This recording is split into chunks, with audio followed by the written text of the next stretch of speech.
Assalamualaikum warahmatullahi wabarakatuh.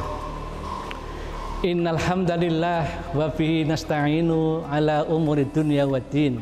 Assalatu wassalamu ala Rasulillahi khatamul anbiya'i wal mursalin Sayyidina Muhammadin wa ala alihi wa sahbihi ajma'in, amma ba'du. Sahabat Hasuna yang berbahagia, saya berdoa mudah-mudahan hari ini lebih bagus daripada hari kemarin. Sahabat sekalian, keluarganya semakin mantap, keluarganya semakin sakinah. Kita terus munajatkan kepada Allah. Ternyata mendirikan rumah tangga itu tidak sederhana, harus punya ilmu. Hari ini kita akan merenungkan salah satu hal yang sering menggelitik jamaah sekalian. Kapan saya harus menikah? Kapan saya harus menikahkan anak saya? Ini kalau ada seorang bapak dan ibu jamaah bingung kapan harus menikahkan anak-anak kita. Inilah pertanyaan-pertanyaan yang sesungguhnya yang paling kemudian mendasarkan kita itu bertanya kepada diri kita. Kadang kita menyaksikan anak-anak kita belum berada pada kemampuan ekonomi. Perhatikan Bapak Ibu sekalian, spontan Allah menjawab kegalauan kita itu dengan firman-Nya dalam surat An-Nur ayat 32.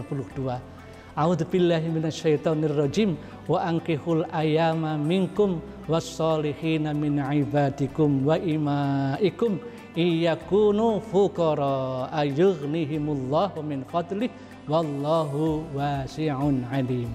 Dan nikahkanlah, firman Allah, orang-orang yang sendirian di antara kamu dan orang-orang yang layak dinikahkan dari hamba-hamba sahayamu yang laki-laki dan hamba-hamba sahayamu yang perempuan. Jika mereka miskin, Allah sampaikan, jika mereka miskin, Allah akan memampukan mereka dengan karunia-Nya, dan Allah maha luas pemberiannya karena Allah sangat mengetahui. Maka menikah ini sifatnya menjadi urgent. Kekhawatiran akan ketidakmampuan ekonomi itu hendaknya tidak menghalangi pernikahan seseorang. Kita raih karunia Allah, rezeki Allah dengan kerja keras, dengan kerja cerdas, dengan kerja yang ikhlas, dan menggantungkan ikhtiar kita hanya kepada Allah sang pemberi rezeki. Maka kita melihat karena menjadi urgen, karena tujuannya sesuai dengan apa yang diarahkan oleh Rasulullah dalam hadis riwayat An-Nasa'i, At-Tirmizi, dan Syekh Albani. Seseorang yang menikah karena ingin menjaga kesuciannya. Ini yang menjadi target kita. Kenapa kita menikah? Kenapa harus menyegerakan anak kita ke jenjang pernikahan? Karena kita jaga kemurnian kesucian anak-anak kita ataupun juga pasangan-pasangan kita. Ini merupakan perintah Rasulullah digambarkan dalam hadis tadi. Bahkan dalam hadis Bukhari dan Muslim, Rasulullah juga telah memberikan motivasi bagi para pemuda untuk berani menikah, yang sudah mempunyai kepercayaan diri, yang sudah mempunyai kecakapan mencari nafkah bagi istrinya. Bukan diukur dari banyaknya nafkah yang dikumpulkan, tapi kemampuan. Wahai para pemuda, kata Rasulullah, barang siapa yang memiliki ba'ah, maka menikahlah, karena itu lebih akan menundukkan pandanganmu dan lebih bisa menjaga kemaluanmu. Maka barang siapa yang belum mampu, maka Rasulullah meminta banyaklah berpuasa, karena puasa itu bagai obat pengekang baginya. Maka sesungguhnya sahabat Hasuna yang berbahagia rahimakumullah, kita tengok dalam beberapa ayat Al-Quran, maka sesungguhnya hukum pernikahan itu ada 5. Dalam surat An-Nur, surat yang ke-24 ayat 33, wal yasta'fifil ladzina la yajiduna nikahan hatta yughniyahumullahu min fadlih. Ini hukum menikah itu wajib. Bagi siapa? Bagi mereka yang telah mampu untuk melaksanakannya dan takut akan terjerumus ke dalam perzinaan. Maka ini hukumnya wajib.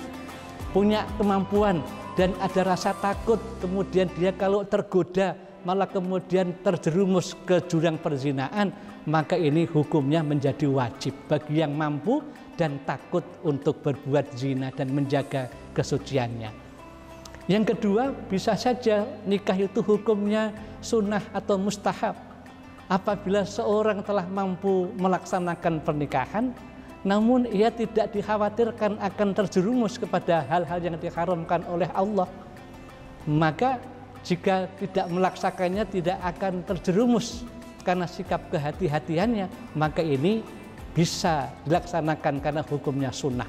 Mampu, tetapi dia masih bisa menjaga diri untuk tidak terjerumus ke perzinaan atau ke jurang lembah penistaan. Ini hukumnya sunnah. Dalam satu saat Umar pernah berkata kepada Abu Zawaid, dua hal yang menghalangimu dari pernikahan, satu kelemahan dan kemaksiatan. Ibnu Abbas juga menuturkan bahwa tidak akan sempurna ibadah seseorang hingga ia menikah. Maka menikah ini merupakan salah satu jalur untuk menyempurnakan ibadah kita. Bahkan separuh dari ibadah-ibadah kita itu tertunaikan pada saat kita sudah menikah. Bagaimana membangun kesyukuran, membangun sikap qanaah, membangun sikap istiqomah, membangun sikap amanah, itu hanya ada saat kita kemudian sudah berkeluarga, ini akan diuji oleh Allah. Nah, yang ketiga itu pernikahan bisa hukumnya haram. Nah, jika dengan menikah itu dapat dipastikan bahwa ia tidak akan mampu memberikan nafkah lahir ataupun batin. Nah, ini malah pernikahannya diharamkan. Hukumnya menjadi haram, sahabat Hasunah. Kalau kemudian dipastikan loh ini ya, dipastikan bahwa orang itu ia tidak akan mampu memberikan nafkah, baik lahir maupun batin, karena ada beberapa hambatan. Maka hukum pernikahan itu juga nanti akan muncul lagi, hukumnya bisa menjadi makruh. Apabila seseorang itu tidak akan mampu untuk menafkahi istrinya secara lahir batin, namun sang istri tidak terlalu menuntutnya, ini hukumnya makruh meskipun tidak menuntut istrinya.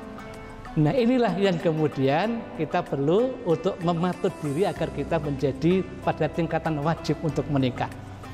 Nah, bahkan hukumnya bisa menjadi mubah ketika faktor-faktor yang mengharuskan maupun menghalangi pernikahan itu tidak ada pada diri seseorang, maka ini kemudian tidaklah ia mengutamakan untuk menikah.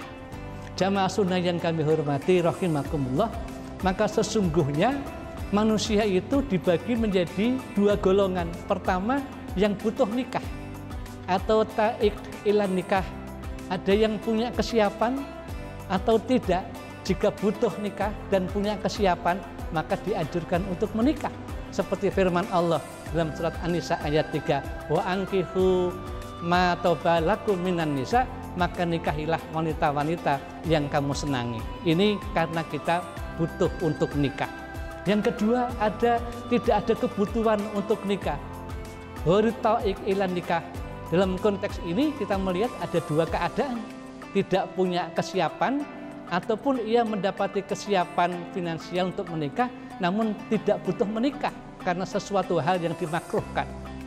Maka inilah sahabat Hasunah yang kami hormati rahimakumullah, kita perlu untuk memilih atau menimbang-nimbang, merenung-renung pada tingkatan seperti apakah urgenitas atau kecepatan kita harus mengambil langkah-langkah memilih pasangan dan jodoh kita masing-masing.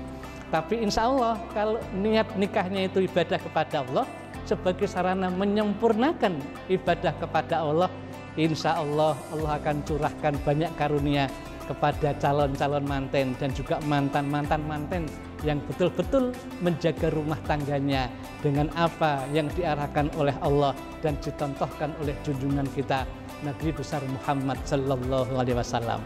Selamat menempuh hidup baru, mengambil keputusan menikah kapan, Anda yang paling tahu. Billahi hidayah wa taufik. Assalamualaikum warahmatullahi wabarakatuh.